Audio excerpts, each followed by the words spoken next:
Hey guys, welcome to Life in Perspective. I'm your host, Brenda Palmer, and I am excited about today's guest. Grammy winner, rapper, producer, creative, podcast host.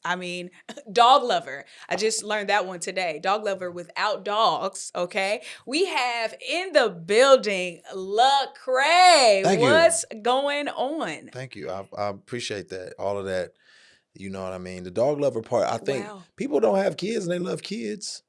So I don't. Okay. But I don't know if that's the same thing. It's not the same. It's okay. It's all right. We love that. We love that for you. Who named you? Can I ask you that? Who names me? Yeah. Ooh, because my name is old. It's seasoned. Seasoned. It's a seasoned I'm name. shocked that you didn't say. Whenever I say my name is Brenda, they like, oh, that's my mama's name. Oh, that's my auntie's name. No. I just like my dad named me after his sister. Okay. Whose name was Brenda. Okay. It's something sentimental. First of all, I don't have any legs to stand on. My name is Lecrae. Where did that come from? My mother is ghetto. So that's really all there is to it. Is it two names put together? It is. It is? What's the two names? It's Craig and Lecrae. Come on. Lecrae. I'm from Chicago, so I know all about the Keetwans. You feel me? How you get Craig and Lecrae? It's creative. It's not ghetto. It's creative. Thank you. How can these two things, because those two people came together and made one thing. Some things don't go together. Green beans and ice cream, you don't do that. Somebody somewhere is eating it? Yeah, they shouldn't be. They shouldn't be. And you know what's crazy is I met a woman one time in Long Beach and she said, I named my son after you. He was 2. And I said, that's why not. Why did you do that? Yeah, why'd you? And let me die first. So, because let my story play out. I don't know how my story ends. I may go out like Samson in the Bible, and it's all bad, and that's who this kid is named after. You know, you made enough impact on her life to name. Look at that. Oof, that's early. And your name is known worldwide. So look at that. Yeah, that's true. And we don't have to figure out which Lecrae. That's true. We don't be like, oh, which Lecrae is that? Well, now there's some little kid running around here, so clearly he ain't mine. But I cannot. Yeah. Okay, but speaking of your mom and your name, where you from? Houston? Originally, so I started in Houston, Texas. I have moved around. I just don't always give all of those details. Okay. So I've lived in San Diego. Okay. I've lived in Denver. I've lived in Memphis. Okay. Memphis. Dallas, yes. And now I'm in Atlanta. Okay. Which is a wonderful place, by the way. Here you go. I'm just telling you. He's already on a mission to get me to move there. My LA friends are not going to be happy. I just like people to save money. That's all. Come on. You better care about my generational wealth that I'm building. That's for my future family. That's all it is. I appreciate that. I appreciate that. Absolutely. Okay. So, we're talking about your song Still Here. Uh-huh. Okay. Now, when I think about Still Here, it gives it's like a little play on words. Okay. It's like, God is still here with you. Yes. In spite of all the things. That's right. And all the ways you probably are unworthy of his presence being with you. Okay, preach. But then also, you're still here. That's right. All of the things that you've gone through. So kind of because God is still here, you're still here. So now we're all still here.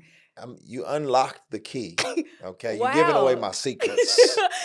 I love words. Secrets. So I was I was listening to the song. I was like, okay, I could kind of see where this was going. But what inspired the song? Honestly, so it's funny because I tend to reverse engineer stuff and I'll think of what the situation is and then reel it back to the thought or the emotion. So I was listening to a lot of kind of worship music. It's very vertical. And God, you're this and you're this. And I was like, why don't I make songs like that? And I was like, because I be lamenting all the time. And that's kind of my thing. Yeah. Is I'm the Psalms, but it's most of them are help, and then a few of them are you're so good, And so I was like, that's who I am. So let's reverse engineer it and let's create something that is a lament, but at the same time there's praise kind of wrapped up in it. So I was sitting with my A&R ace and another young lady, Alex, who was on the A&R team, and we were just throwing around ideas about that concept. And, we kind of had the hook kind of scripted out. And then I sat and met with my guy, Terrence Lester, who runs an organization called Love Beyond Walls. And he was homeless. And a lot of the people there experienced homelessness. Okay. And that's kind of where the second part came in. So the first part was, God, I need you to still be here just through hard times and hard things that I've experienced. But the second part was, Terrence's father had passed away. Okay. And we went and we sat and hung out, and he was just going through a tough time, and then he's helping all these people who are living on the street. And I said, man, come in the car and listen to this song I've been working on. And he was like, it's not just that God is still here, it's that I'm still here. In the midst of all this suffering that I'm having to deal with. I still got to be at work. I still got to wrestle through these things. And then we just started talking about it, thinking about the people who are going through hard times and addiction and everything, but God still sees them and they're still here. And I think it just inspired the rest of the song to finish it out and to say, you know what, God is still here, and because he's still here, so am I. Yeah. No, I love that. I actually can identify with that too, like in this season. And sometimes life be hard. What? And sometimes I'll be like, hey, God, I'm going to just head out. Like, take a break. Listen. And so I think like it was encouraging to me to like even just sit and listen to it and kind of get that revelation that like, man, I'm still here. And sometimes life can be moving so fast and we're just like doing the thing, we're accomplishing all the goals, and we forget like there was a time where I couldn't have been here. Yes. But and I think that helps put the hard times in perspective that you're currently in. Yeah. Because you're like, there was a time where I almost ain't make it to this moment. Oh man, there's a lot of them times for me. Okay, let's talk about it. I mean, just in general, the way I even came to understand, like, I lament is early on in my career, I would write these songs that were like, oh, I'm going through a hard time and I'm struggling. And I don't think I really understood what struggle was. Now, there are, I think, 8 major traumas. I've experienced about 7 of them. So been abused, been molested, been, life on the edge, experienced tons of trauma, like you name it. I've experienced it as a child. And so I'm thinking, oh, I know struggle. I know pain. But it really wasn't until probably right before the pandemic and I experienced, some severe church hurt because I didn't grow up in the church. Okay. So when I came to faith, I thought, here's the healthy family I always wanted. These are the perfect people and they get it right. And then I was disappointed. You said, these are actually bad people. That's right. These are, oh, y'all ratchet too. You said, oh, y'all are us, but inside these walls. Exactly. For sure. And so experiencing that kind of took my legs from under me. Yeah. And I felt like, well, God, you dropped the ball. And what I didn't realize was that was not I'm making my people hurts, God hurts, right? Like people let me down, God didn't. But because I felt like that, I said, well, I don't know what else to do but go back to the way I was living. So I went back to ratchetness. Yeah. And that's where God really started to break me down. And I experienced a different kind of struggle. Because prior to that, I didn't have the Spirit of God living in me to convict me. But when you try to go back. What? Yeah, so I didn't have the discipline. Like God is like, you go get your tail back in, lovingly. Yeah. So going through that pain and turmoil, I started to have literally a nervous breakdown. Wow. And I'll never forget this moment. I was in Cabo. Maybe it was Cabo. It was somewhere in Mexico. People was like, we're going to pay for you to go to Mexico so you can get your life, your mind right. So I'm in Mexico and I'm sitting in my hotel room and I'm literally going out of my mind. I'm having a panic attack. I'm having anxiety. I'm depressed. And I'm like, God, I don't know what to do. And there's a knife sitting on the table. Wow. And I'm like, I can just take myself out of my misery right now. That's what I could do. And I wanted, with everything in my being, I wanted to do that. And then something was like, no, just sit down and read the Bible. And I was like, it's black ink on white pages right now. I don't really want to do this. But so I just opened up the Bible. I don't recommend people just be like, God, just give me some. That's not how this works, people. But sometimes he will work like that. I was going to say, sometimes you can open it and be exactly what you need. Right. It does work. but be a little more intentional. Exactly. You know what I'm saying? It's like no one goes outside and is like, whoever you run into, this is my mate for life, God. And then all of a sudden it's like. Some people are doing that and y'all should stop. Facts. But to make a long story short, basically, I opened up the Bible and I came to Jonah and I'm reading about Jonah and his rebellious stage. And then he gets swallowed up by a whale. And then God like restores him. At his lowest, he cries out like, okay, God, I'm done. God restores him. And he gets back, to the mission he was on. And so I felt like God was trying to speak to me. And I look up and I look out the window and I'm looking at the ocean. And I just see water springing up out of the ocean to the sky. And I'm like, oh, now I'm going crazy for real.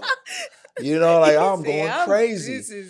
And as I'm staring at it, I'm like, I think I'm losing my mind. A whale emerges. Wow. And so water was coming out of that whale. Mm-hmm. And I said, okay, you speaking to me. And I think God was, in that moment, it was like, you're now, because you've been trapped in your mind and you've had me helping you to process and wrestle this. You're going to know what struggle looks like, but I'm here with you and I'm going to take you to the other side. So now when I'm writing music, I can come from a lot of different angles. That old trauma, but then also being in a place where I know, you know, that even what I'm dealing with and working through may not go away, but God's still going to work with me in the process. Yeah. No, that's really good. And I love what your story highlights is like God will meet us absolutely anywhere. Facts. And he'll meet us the way we need to encounter him. Yeah. Because you seeing the water come out of the...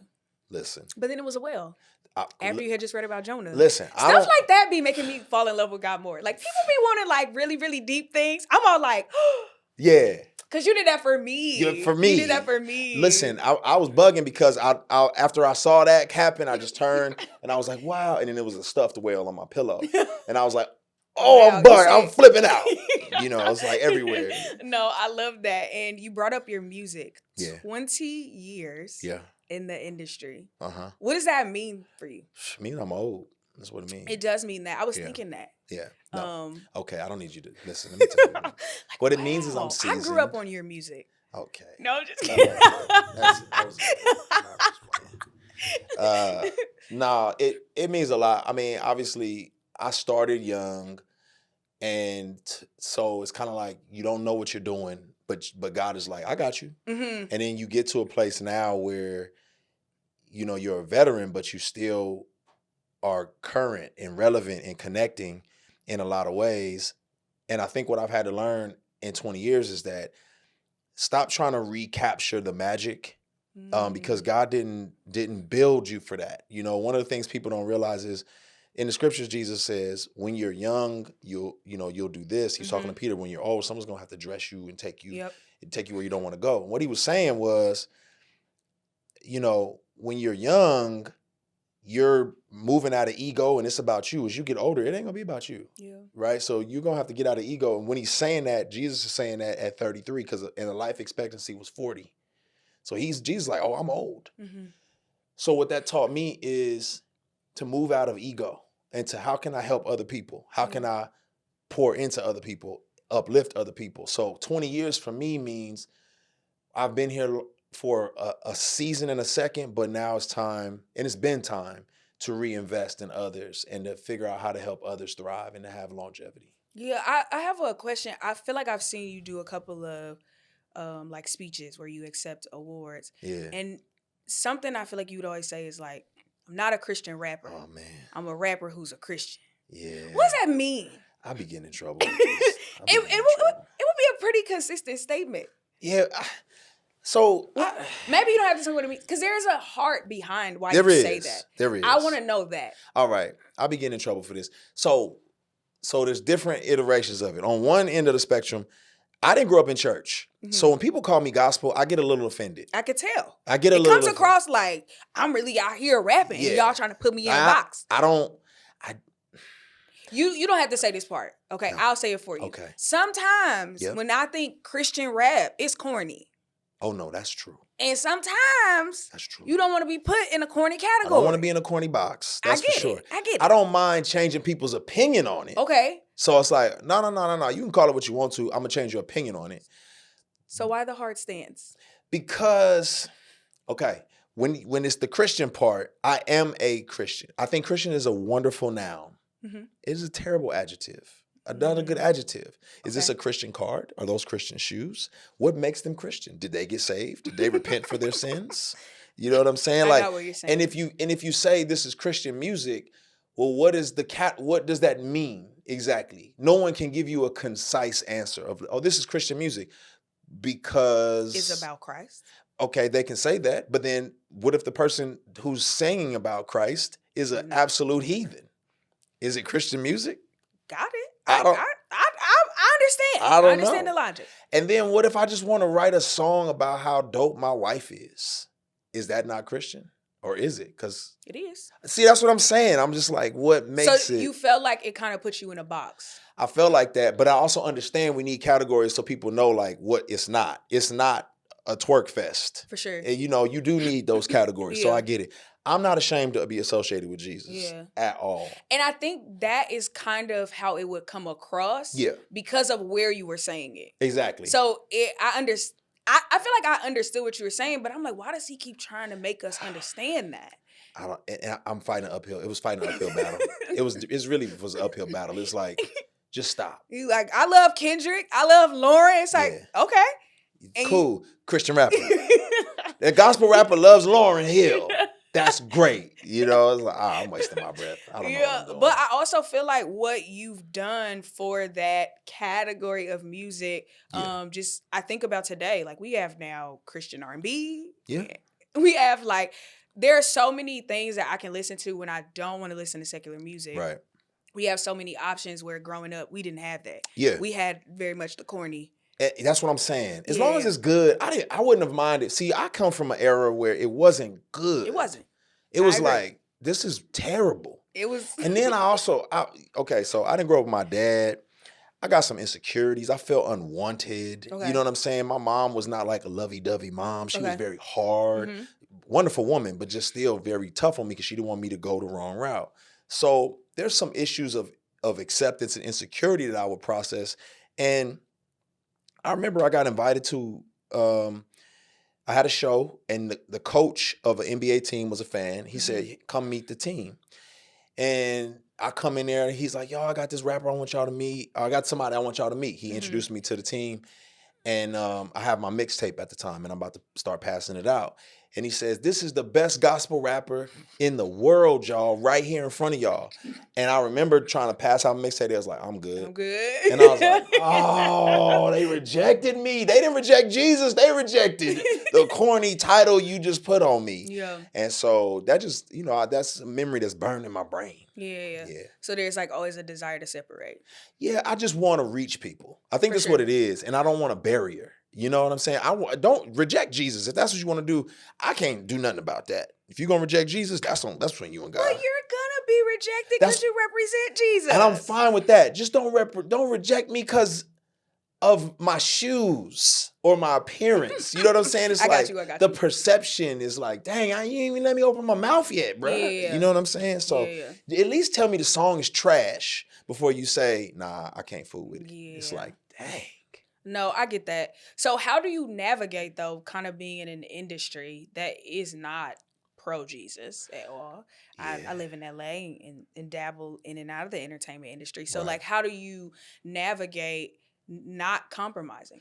Yeah, I think that the louder the culture gets about their distaste for God, the louder you get for your love for God, right? Like, when you live in the South, everybody loves Jesus. Yep. So you're really trying to convince people that they don't. Like, no, you actually don't love Jesus.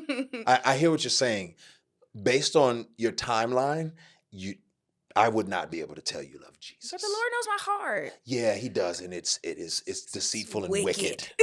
So that's what's happening right now. But I think that people, the reason why I've gained credibility over the years in those mainstream circles in the secular spaces because they're like, yo, he's really serious. And I think real recognizes real. Yeah. So it's like, oh, you really are serious about this. I'm like, absolutely. My life has been transformed. This is not a game for me. Like, this isn't a joke. This isn't like a shirt I put on. This is who I am.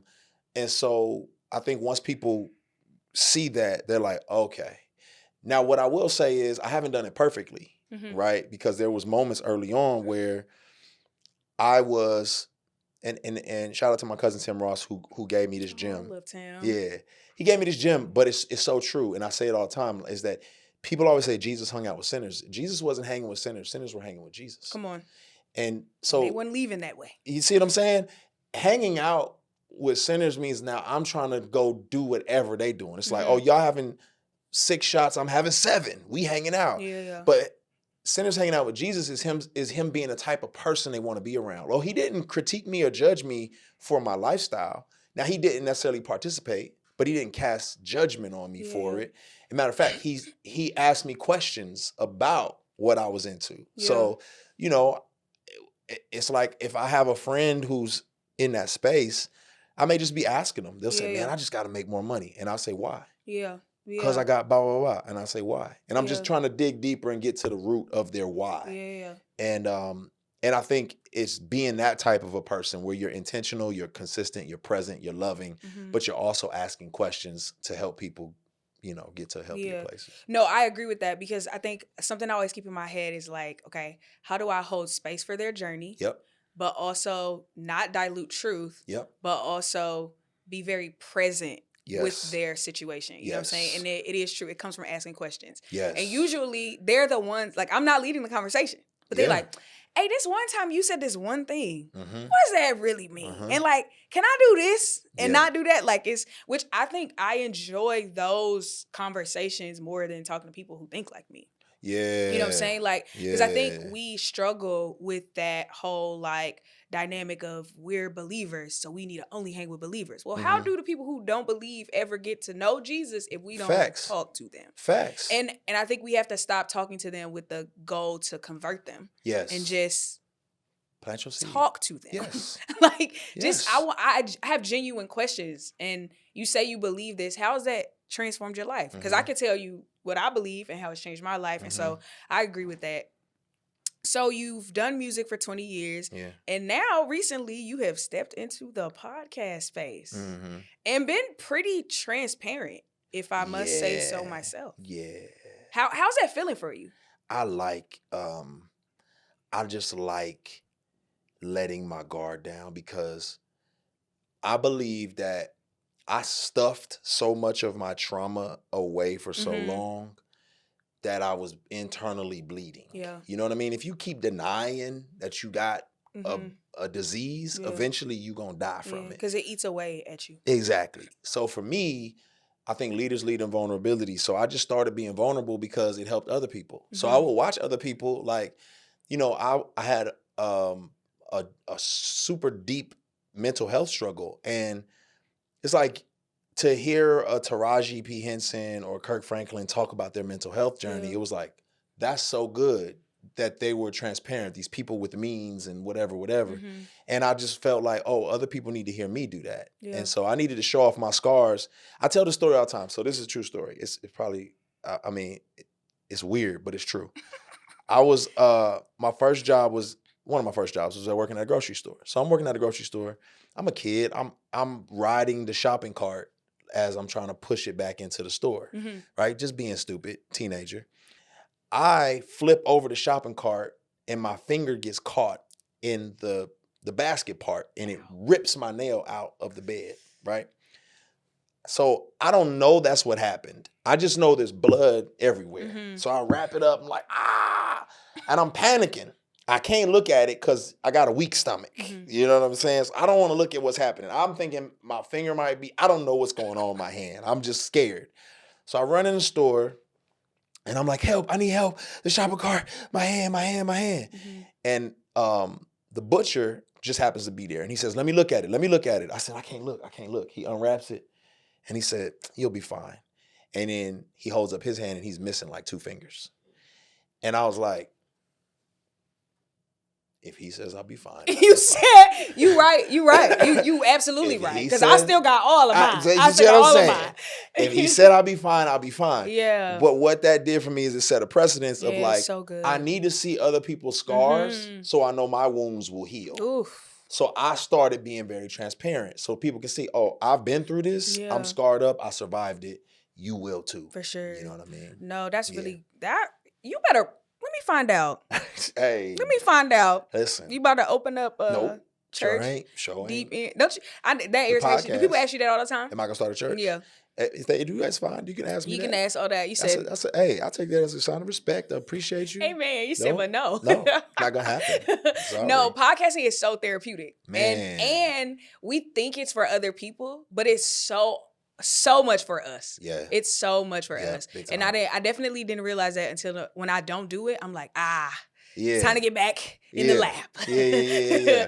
It's been cool to watch you too, to see. I've caught a couple episodes and seen you on Megan's Pod and just like see you journey out loud. For sure. And I think people don't give us a lot of room to journey out loud, to grow in public. You know what I mean? It's kind of like, this is dope for us to come to realizations in real time. And I think we got to give each other grace and space for that. Listen, all the grace. Because no, for real, I literally was just talking to the people in the room about that because they're like, you good? And I'm like, I'm navigating people knowing me now. Because when my podcast first started, I lived in a studio apartment in Long Beach in my closet, and maybe people were listening. I don't know. I didn't know if they were listening or not. Versus now, everything I say can become something viral. And it takes some adjusting. It does. And I don't like it. I feel you. And it's awkward. 3 weeks ago, I was like, Lord, you can have it all. And I'm going to go apply for a job. Nah, don't do it. No, I really was there. I really was like, don't do it.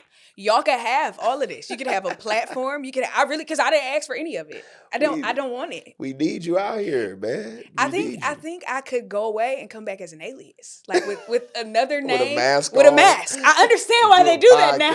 I understand her and her glasses. I said, you are still Gabby, but now we call you her. After you take them off, I don't see you. Who is that? I don't even recognize her no more. No, I feel you. Yeah, so it's like trying to navigate that. So I'm learning. Yeah, it's a journey. It's rough, especially when people, they already have a built-in expectation of you, and then it's like, for whatever reason, you went outside of their expectation. Yeah. It's like, that is not what you're supposed to do. Yeah. It's like, you don't even know me. Yeah. No, yes, I do. I watch every episode. I know you. I follow you. Yeah. It's like, yeah. You don't. No, I love that. Okay, you talk a lot about mental health, which I'm grateful for, because I feel like women talk a lot about it, but we've been seeing like men step up and say, no, I'm struggling with this. I saw a clip on your page and you said something to the extent of like, where you were struggling with, where could I go to cry? Like if I just needed to cry it all out. And then you got to a point where you were like, honestly, it would be better if I didn't do this. Let's talk about that. Yeah, I think, again, like I said, didn't grow up with my dad. My mom was very tough because she was like, I don't want no weak boy. And you go through all those traumas as a kid, and you get to thinking, well, there's no space for this, right? Like my guy, Ali Sadiq from Houston, he talks about his time in prison. And when he went, he would say, when you get your sentencing, you play it off and you're like, cool, all right, cool. And then you go back to your room and you get under those covers and you cry. Yeah. And I think that's too many of us as men. Too many of us are like, don't feel safe to be able to be vulnerable with one another, with others. We just don't know what that looks like. And I think it's healthy to set that example, that crying and acknowledging what you're battling, what you're dealing with internally is not like unmasculine. You know what I'm saying? It doesn't take away your manhood. Exactly. Like, in my opinion, not my opinion, I believe it's a fact. Jesus is the epitome of a man. Yeah. Right? He lived courageously. He rejected passivity. And he gave up his life for others willingly. And he wept, right? Wept. So I think if he's the prototype for a man, we're on the right path by weeping, by being, in a place where we can be honest with what's going on inside of us. So I think it's important to have those spaces and those places. Most of us are lonely, especially in today's time. Men are just lonely. Women get together and they can talk face to face. Y'all can just sit and be like, girl, what's going on with you? You ain't never gonna see no dudes be like, so bro, what's going on with you, bro? How's your heart, man? How's your soul, bro? Like, we don't do that naturally. Yeah. We have to be trained to do that. We function side by side. So we'll play a ball together or spades and start letting some of that stuff out passive aggressively. And so what I just wanted to start doing both publicly and even privately, is creating spaces for that to become a reality, leading by example and then creating some spaces for it. No, I really, you're doing a great job. I'm And you're trying. killing the podcast. Like, you're a really good interviewer. You listen. You listen. Because this Yeah. podcast is just about listening. Yeah. And you listen well, but I enjoy it. I just watched your episode with Darius Daniels. Oh, okay. And that was really good. Yeah. That was really good. And Yeah. definitely caught Megan's episode too. No, like, you're good. Has it been like an adjustment to go from music to podcasting? It's been a good one, though. Okay. It's been an adjustment, but it's been a good one because with music, I have so much I want to say, and it's hard to say it in 4 minutes. Mm-hmm. And then you got to say it over the right beat that people actually want to listen to. And then you got to say it with the right cadence and the right approach to where people are like, oh, let me listen to this. With a podcast, it's like, oh, I got way longer than 4 minutes. For sure. And I'm a verbal processor. Same. So eventually I'm going to say something that's like, I'm like, okay, that's good. You know what I'm saying? Like, my thoughts going to come out of my mouth eventually. Said, wow, yeah, I didn't even. Exactly. And then I think the other piece of it is I'm genuinely curious. Mm-hmm. Like, I'm a really curious person. So people would probably look at my curiosity as being worldly, or so to speak, like seeker sensitive. It's like, Okay. yo, why you hanging out with them? I'm like, I just want to know. Yeah. Like, I just want to, like, yo, I saw you on the corner with like a whole bunch of gang members and they was all, and I was like, I just wanted to know, like, what, when you wake up, do you iron your rag? Okay, so how did you practice this? Like, how long did you practice throwing these up? You know, I'm just curious, like, genuinely. Yeah. So it's not like I'm trying to advocate or push for it. I'm curious so that I can figure out how to answer hard questions and figure stuff out. No, and I think we need that. Yeah. We need more people to go across the aisle. Yeah. And say, hey, you need Jesus too. And he cares about what you care about. Yes. No, so I super love that. Yeah. Okay, 20 years. What does the next 20 years look like for I don't Lecrae? know, man. I'll be trying to make it to the next year. I can't. I'll be trying to make it to, okay. So I feel like this. I feel like in everybody's life, we're always chasing a milestone. Mm-hmm. And then it's like, you hit it, and then what? Then what? So it's like, man, I can't wait till I get out of middle school. And then you did that. And then you was in high school. I can't wait till I graduate. And then you did that. I can't wait till I move out this house. Now I want to go back. Take me back. You can have all the bills. You can just take it back. But that's what I'm saying. We just keep putting these things in front of us. And we never live. Yeah. I agree. And it's like, man, and what if it happens? And what if it don't happen? And it's like, now you living for the next milestone instead of being in the moment and being present. And so it's like, it consumes you. It's like, I can't wait till I get married. Why? Be single and be happy. Enjoy being single. You know what I'm saying? Someone who's married. No, but listen, I know because I'm married. He said, what's on the other side? Take your time. How long have you been married? 18 years. Wow. A long time. Almost as long as you've been in the industry. That's right. I got married young. But see, here's what happened. I got saved. And then at 19, and it was like, hey, if you don't want to be out here wilding, you need to get married. So I was like, okay, I'll do that. Now, that was a dumb decision. I would say that. Like, that's not why you should get married. But we learned thank God, we learned how to become best friends. You know what I'm saying? But I would just say, like, people pit being married over being single as if it's like the end all be all. Yeah. Especially women. I love my sisters. I love women. But men are not 5 years old planning their wedding. Oh, let's talk about this. You know? No, we need to talk about this because we were conditioned that way. Yes. And we've also been made to believe and to think that we are less than until we are coupled with someone. I hate it. And it is, I travel to preach all the time. And I am asked more if I'm dating than I am if I'm being discipled. I hate it. So it's not us. It's like it just lives in the background of our lives. Yeah. And it's like white as noise. if we are not enough. Yeah. It's like I've accomplished so many other things, but you still asking me, well, when do you want to be married? And so I agree. I think that we should be taught how to value this season because it is important. It's sacred. That's right. And we miss what we're supposed to get out of it because we're so busy trying to get out of it. That's right. And you don't realize the blessing of singleness. So us married folks, we know now the blessing of singleness. My wife be like, "Ain't you got somewhere to go? Oh, you ain't got a tour you need to be on or nothing." You say you want to go travel? Like, Go ahead. No, I'm chilling right here. It's like, she's like, "Man, don't you want to take a shower before you come in the room? Just don't you, what are we doing?" It's like, you know what I'm saying? So there's benefits for sure. Yeah. But there's benefits. But at the end of the day, it's not better. It's different. Yeah. Right? Marriage is hard. Singleness is hard. Choose your heart. Choose your heart.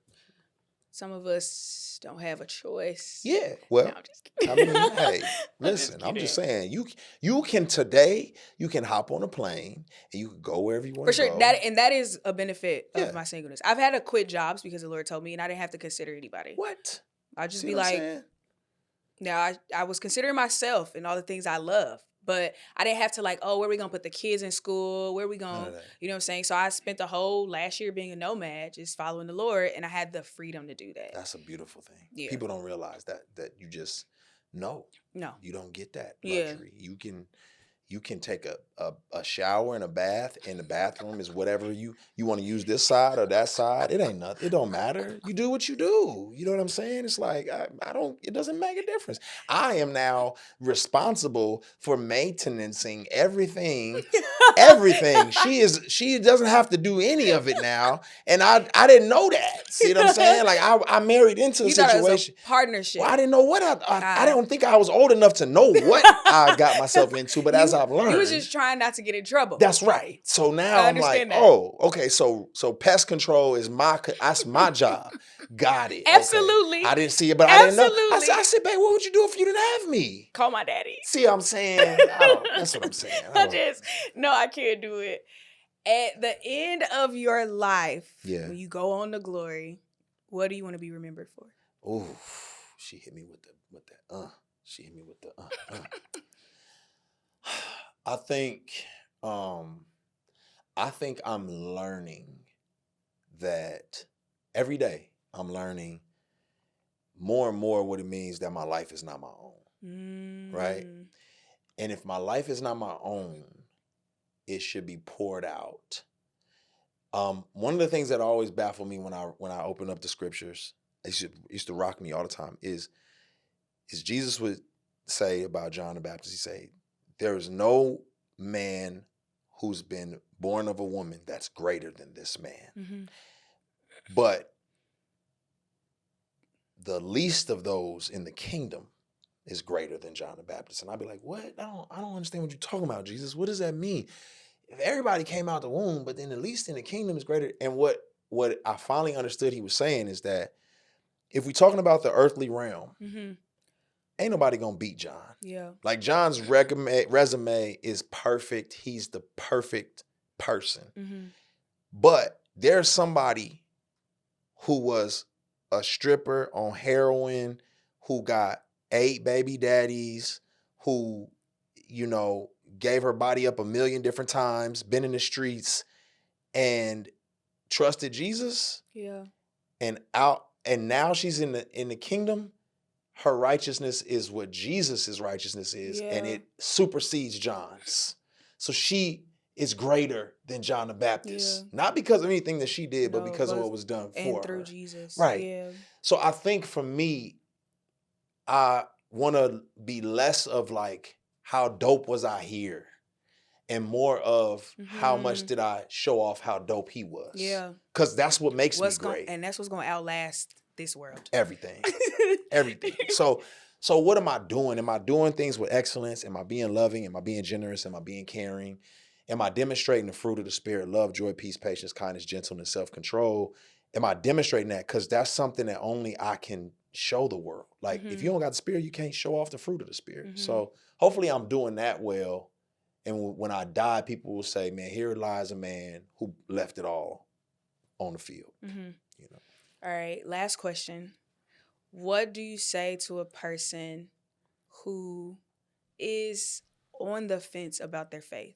It's like, I know you went through a process of deconstructing, and they are like, whether it's because of church hurt, whether it's a lack of discipleship, and they like, I just don't want to do this church thing anymore. What do you say to a person who's on the fence about their faith?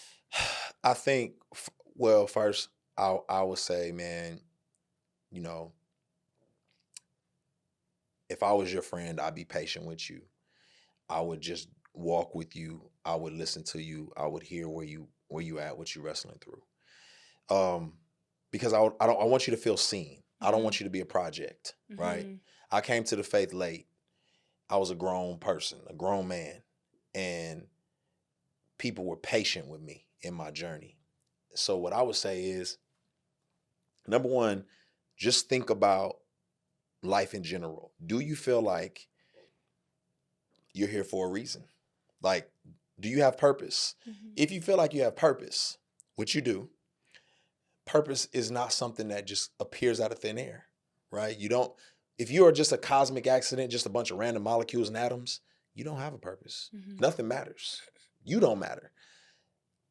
But if you're treating yourself like you have purpose, if you're like, oh, I just gotta know low vibrations today, or I've gotta eat well, I've gotta be on my diet, or whatever, why are you doing that? You don't matter. You're just molecules and atoms. So if you're taking care of yourself in those ways, you're just showing the evidence that you were made with purpose. Well, who purposed you?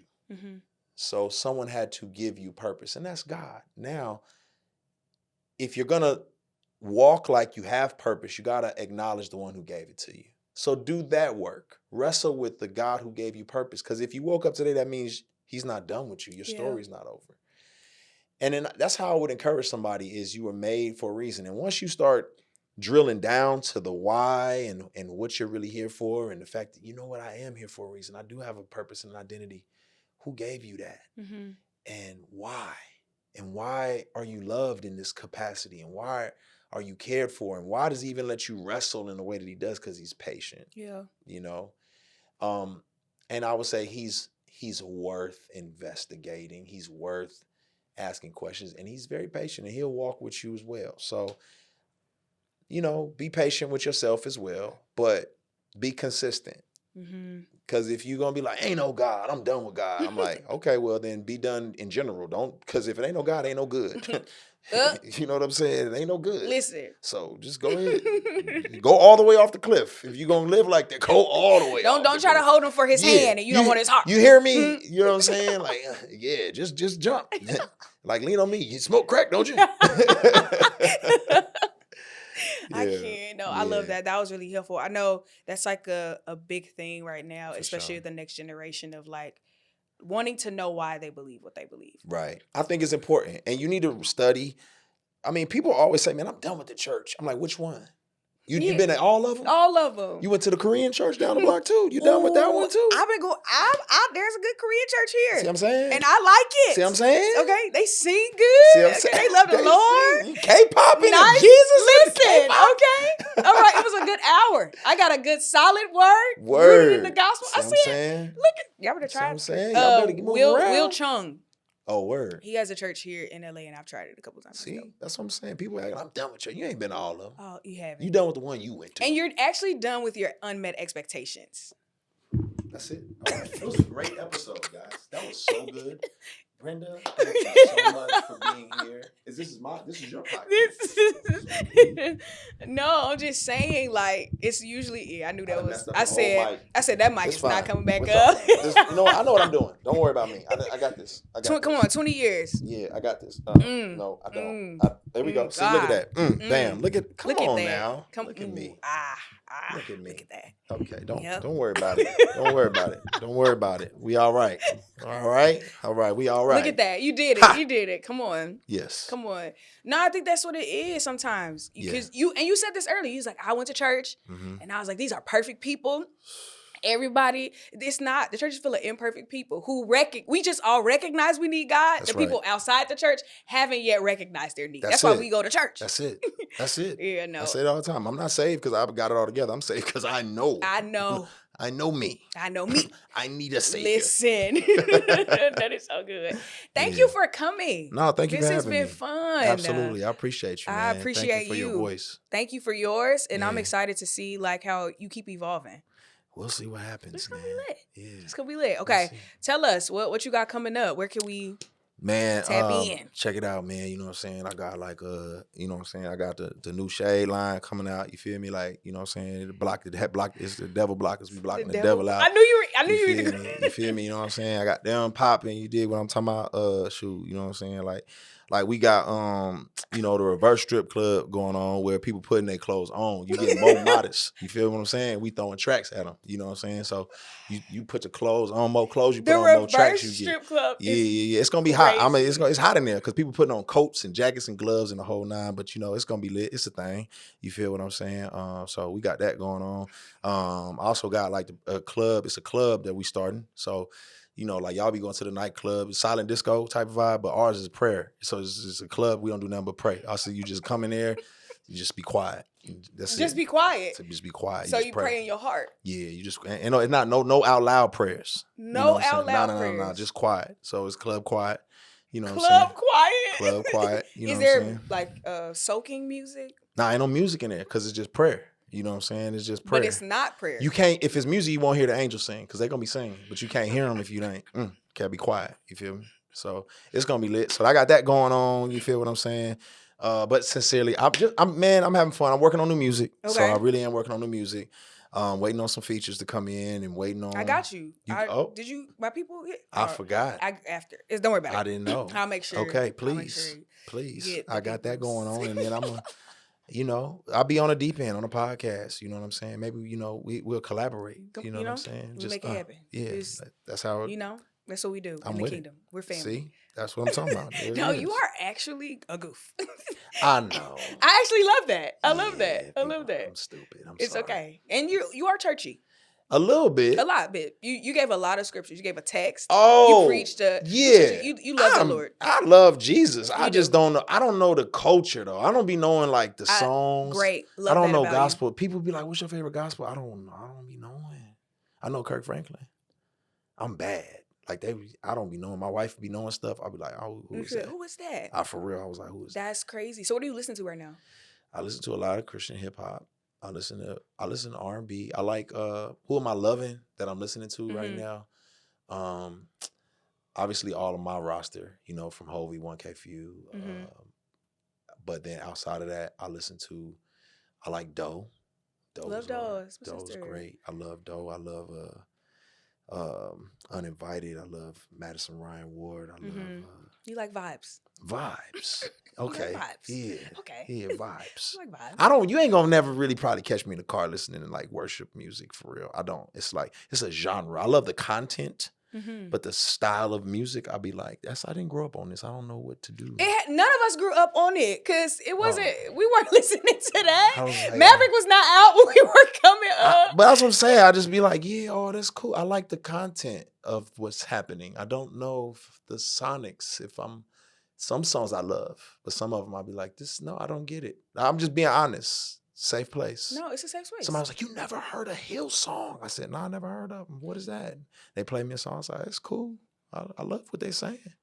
Not my type of vibe. If they had a little more, you know what I'm saying, some 808s in that thing, I'd be like, that's crazy. That's why you have to make sure that Christian hip hop is also vertical. Because there are a lot of people like that. Like I'm the youngest of 10. I got brothers. They ain't the ones that's gonna listen to that. That's true. It's crazy. That's good.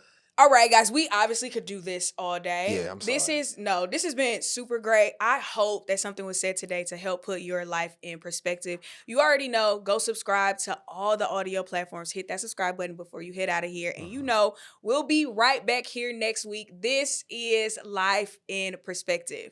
We out.